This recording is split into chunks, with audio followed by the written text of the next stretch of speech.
27 degrees.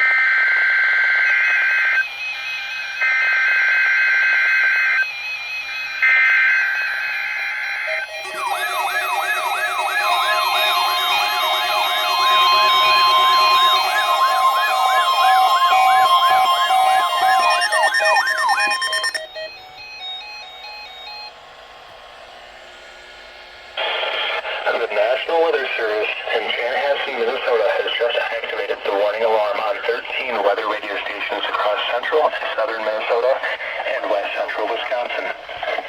During dangerous weather situations, specially built radios are automatically activated to warn for the hazard. Tested radios are normally conducted by the National Weather Service in Chanhassen every Wednesday at 1 p.m. If severe weather threatens the area during the normal test time, the test will be postponed until the next good weather day. The warning alarm will be activated for select watches, warnings, and statements affecting central and southern Minnesota and west central Wisconsin. This concludes the test weather system. We now return to normal programming.